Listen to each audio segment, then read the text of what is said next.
Karen Charlesworth, and with the nonprofit society of Into the Woods Child Care Center, and we're very excited to see work has started on the center that we will be operating.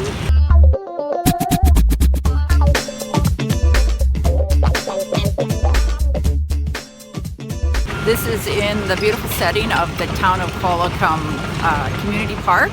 So as you can see, we've got trees all around us. We will hopefully be operating a program that will primarily deliver care in the setting, in an outdoor setting, for a good portion of the day. The children, we will have two centers. There'll be a toddler, an infant toddler center, which is an under 30-month center, which will have 12 children, and then the other side of the center will have 24 to 25 children, and that will be an over 30 months to 5-year-old center. And we're hoping to be operational probably later spring, or it could be over the summer. We'll just have to see how the construction proceeds. This is a project that was spearheaded by ELCO, which is the Early Learning Child Care Council in Oceanside. And they applied for a British Columbia New Space Funding grant last year. And they received the grant in partnership with the Town of Qualicum.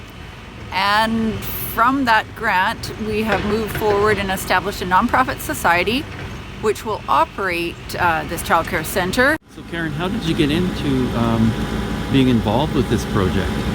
I became involved with one of the members from ELCO. I had a conversation, and my passion is quality childcare. I have been an educator for over 30 years, primarily in the Comox Valley and in downtown Vancouver. And I was very excited to see that this project was designed by a child care designer named Peter Turget. And Peter has actually designed 168 child care centers in Western Canada. There are 62 projects with a total of almost 2,900 spaces, child care spaces. This is a designer that understands child care in all the intricacies that it involves, and enables a space to effectively be another educator in the room. This is a space that will be a phenomenal space for both children and educators to work in. A lot of consideration given to light, usable space, having things in a child-friendly manner. And again, I just felt like I really wanted to be a part of this project, and so as a result, we have formed a nonprofit society that will be, and a board of directors that will be operating this center. We hope to have a full complement of board members come in the new year, which will move us forward in hiring staff and developing our programming. So this is an interesting project. It's called Into the Woods, and I would think that means something about outdoors and outdoor spaces. Can you tell us a little bit about why this is so unique with this child care center? I think the location spearheaded the Into the Woods. It is completely surrounded by trees. It's a very quiet location, but I think part of it too is the programming that we hope to develop will be an outdoor-based programming. So this program will involve children spending a good portion of the day outside. Usually by 4 or 5 years old, the children are spending approximately 50% of their day outside. There is no such thing as bad weather, just inappropriate clothing. So we hope to be able to use not only our space here, but we'll be able to utilize the forest into over on this side over here. And we are very excited about the type of programming that will be able to be offered in a setting like this. Previously, I'd worked in downtown Vancouver, and as you can imagine, the setting is significantly different, with most of the centers being on the 3rd or 4th floor of large high-rise buildings. So all of the outdoor activities were either in a designed play space, or we were having to walk to a park. So the opportunity to be involved in this project was one that I just really felt I wanted to take advantage of. So can you tell us some aspects of the outdoor part of this and why that's so good for kids? The outdoor aspect of this program is going to be designed by another phenomenal outdoor design childcare designer that specifically specializes in outdoor space. His name is Rob DeGraw from Victoria. He has also designed many outdoor spaces and using primarily natural materials and really encouraging that creative play. So you're not going to see a play space with a playground structure that you would typically see in an elementary school.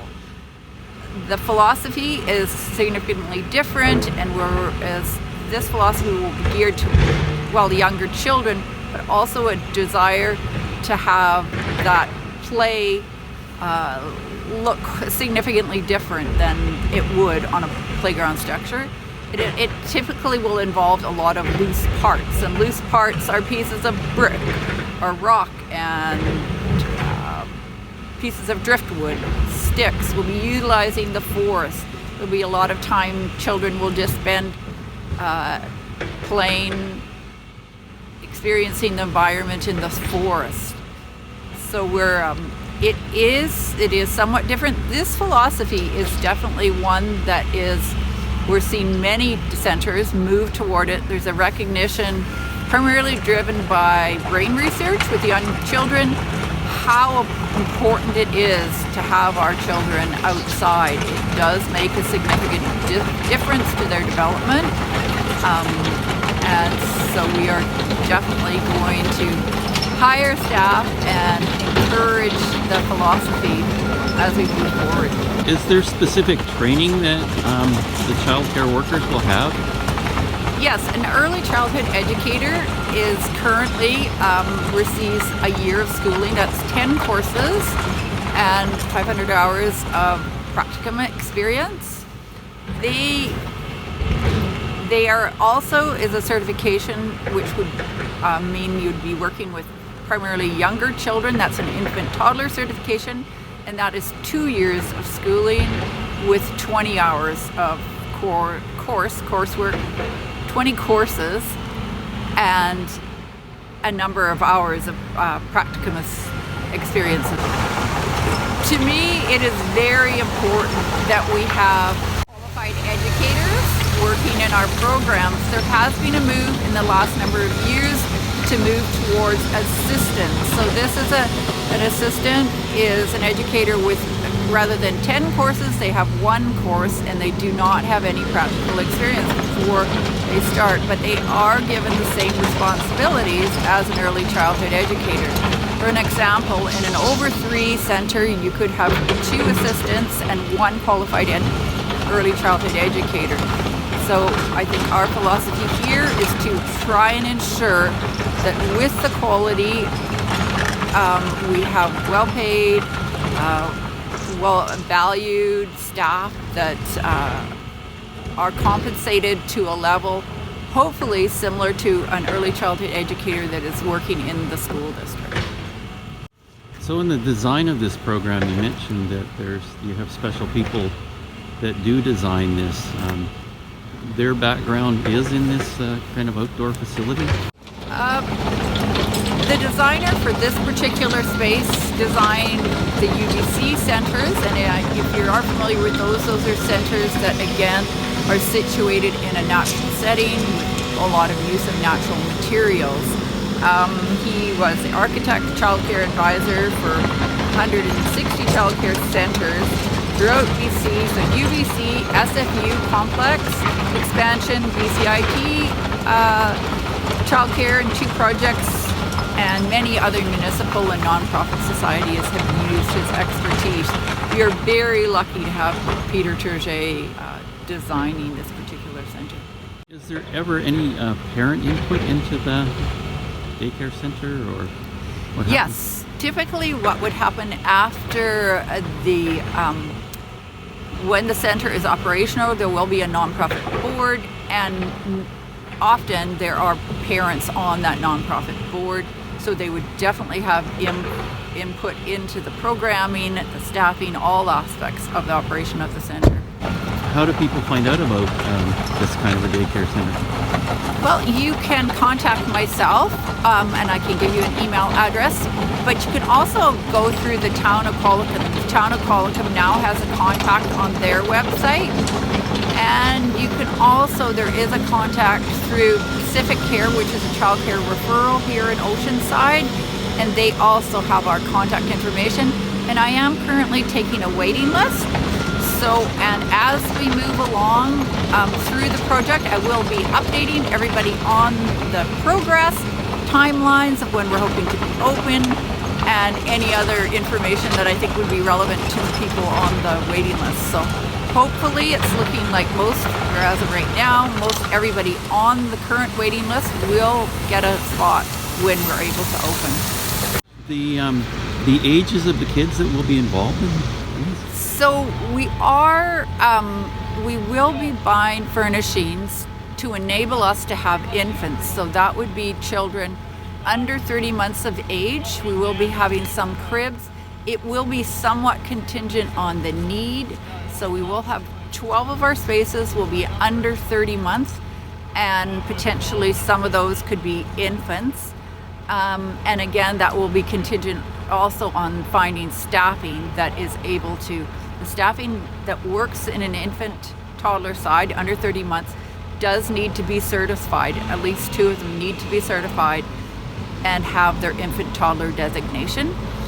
And the other side will be over 30 months, so that's roughly 33 years old to when they start attending kindergarten.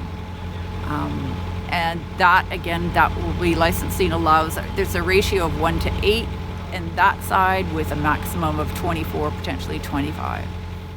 That's 25 on the one side of the over 30 months and then 12 on the other one. So the ratio on the under 30 months is 1 to 4. So it's 1 adult to 4 children under 30 months. And then on the other side is 1 to 8 children on the over 30 months. So you can see what the staffing would need to look like. Right. So do you get staff locally, or? We are hoping to. I think we are, once we get closer, I have had a number of early childhood educators contact myself, and I would really like to bring local educators involved into the early process of when we start developing policies and we start developing our very clear philosophy. So yes, I am hoping. I will also probably be we'll be also letting early childhood educators around the province know about this somewhat unique center, and hoping to attract quality educators, as this is a phenomenal place to live, as we all know. Anything else you'd like to tell us about in this?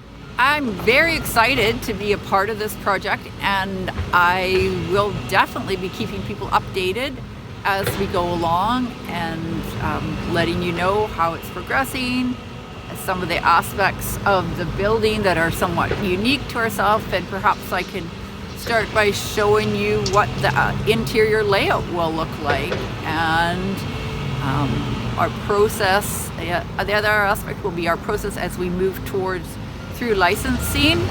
We have submitted our architectural drawings to licensing, and we are waiting to hear back from them. Yeah, it's very exciting, and we're very interested in any questions or anybody that has an idea or suggestion. We would very much welcome them.